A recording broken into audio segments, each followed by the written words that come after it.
Bitter criticism, rating. I don't know, I'm not sure. Maybe Russia Today. Yeah, Russia Today.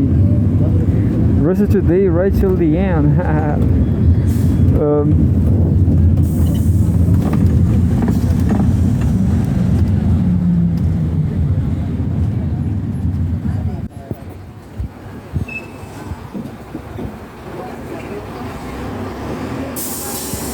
Let's see the Russia highlights, Russia Today highlights.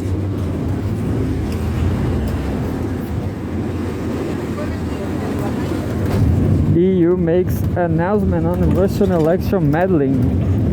The blog Cyber Watchdog did not observe any interference during the recent parliamentary polls. October 15. Home World News. File photo EU Commissioner Vera Jourova. Thierry Monasse.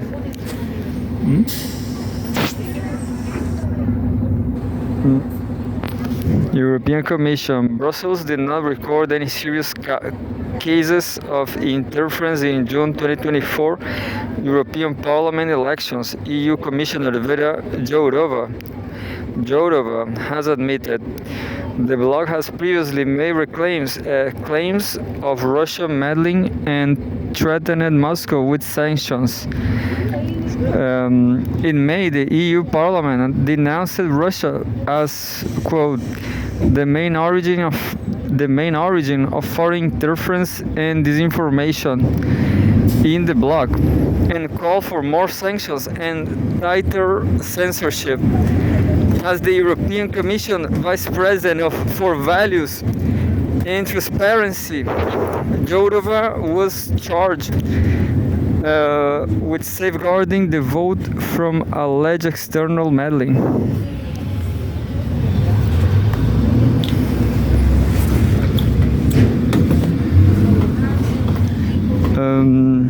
Alleged external meddling.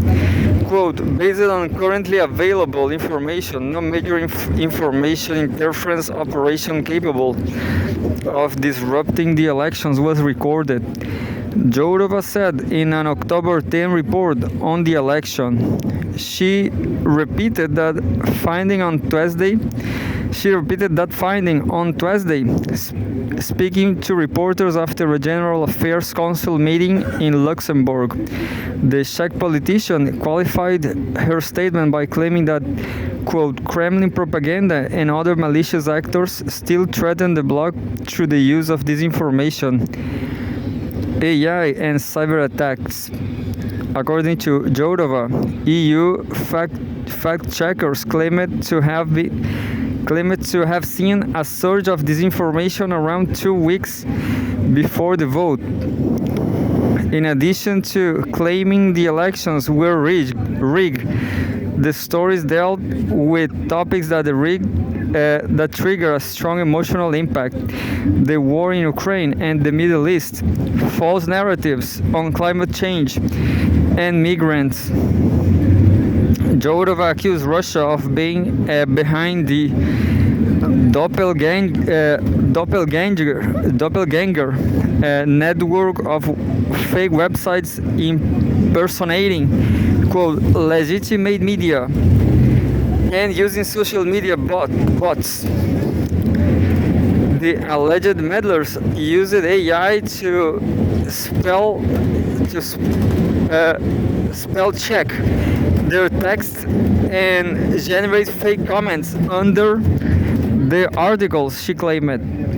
For all the warnings about AI, however, the NGOs ask with flagging alleged violation reported just 130 cases of unlabeled artificially generated content, mostly cheap fakes and shallow fakes that did not amount to a big bang that could put the election results in question.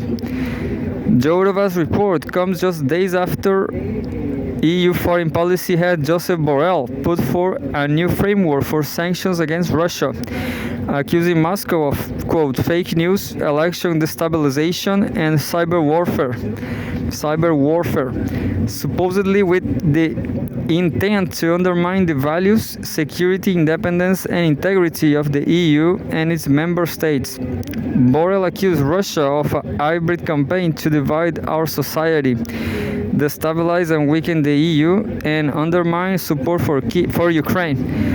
Moscow was denied accusations of election meddling, saying it has no interest in the internal affairs of the EU.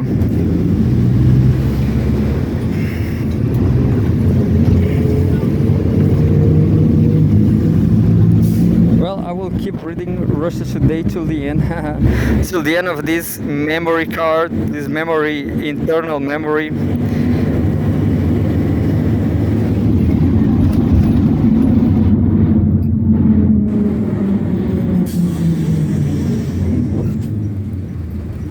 So another very regular news, very daily news on Russia.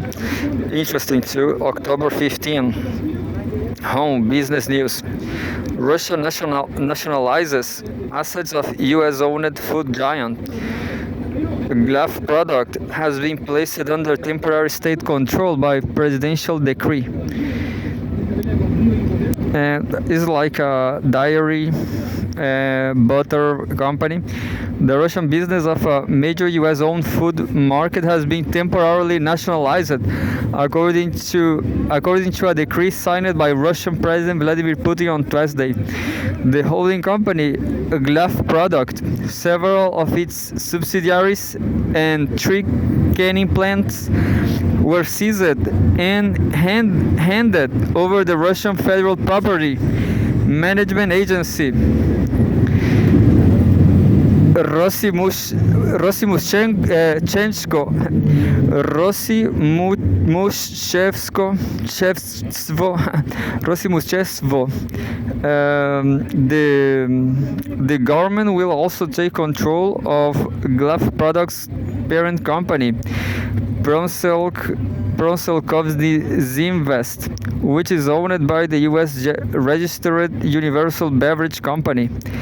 Glaf Product was founded in 1999 by Russian-born U.S. businessman Leonid Smirnov, who emigrated from the Soviet Union in the 1970s and returned to Russia in the 1990s.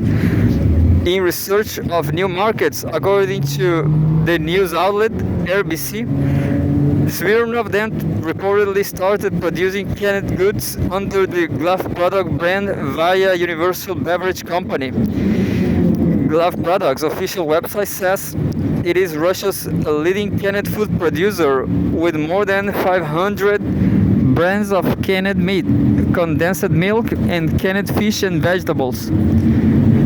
In April 2023, Putin signed a decree allowing for the temporary takeover of assets belonging to Russia-based foreign companies from unfriendly countries. It's such a beautiful view from Russia. Not Russia, this is not Russia. Anyway, unfriendly countries. At the time, Rossimushevstvo was ordered to establish external control of the Russian subsidiaries of Finnish energy company Fortum and Germany's Uniper, both of which were deemed critical to the country's energy security. The Kremlin said the move, quote, mirrors the attitudes of Western states towards foreign assets belonging to Russian companies. In July 2023, Russia temporarily nationalized the local business of French food giant Danone, as well as Baltika Breweries,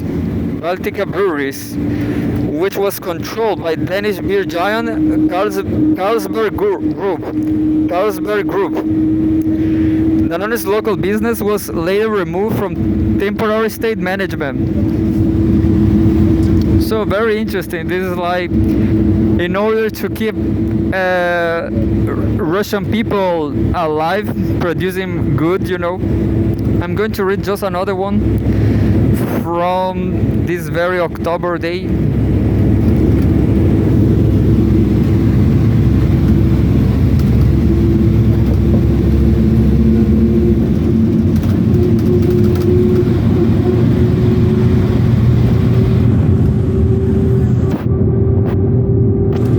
And says, Russia Today, October 15, 2024.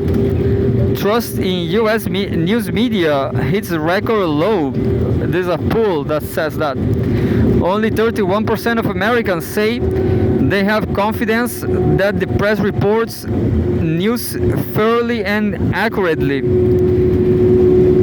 Less than a third of Americans trust U.S. news media, a record low figure according to a new Gallup poll published Monday. This year's polls show 1 percentage point drop of Americans who believe the media reports the news fully and accurately from last year. The trend was being on downward trajectory since 2018. For the third consecutive year, the number of Americans who claimed to completely distrust the media remained higher than those who trust it. The new poll, however, demonstrated a slight drop, with 36% of respondents expressing complete distrust versus 39% in 2023. Meanwhile, those having not very much confidence in the media grew to reach 33% this year. A large gap remains between Republicans and Democrats, with only 12% of the former expressing trust in media reporting against 54% of the latter. However, the partisan gap has actually been narrowing in the last couple of years. According to data aggregated by Gallup, in 2022, for instance, some 70% of Democrats expressed confidence in the media. The pollster sampled 1,006 adult Americans living across the country. The survey was conducted over the first 2 weeks of September via phone interviews. Respondents were picked randomly for the survey. Gallup first asked Americans the questions back in 1972 and has conducted the media trust poll on an almost yearly basis since 1997. While in the 1970s, the trust rate hovered around 70% mark. It had deteriorated to around 55% by the late 1990s and has continued to drop over the past 2 decades. That's it. Go Russia! Woo! Go Russia!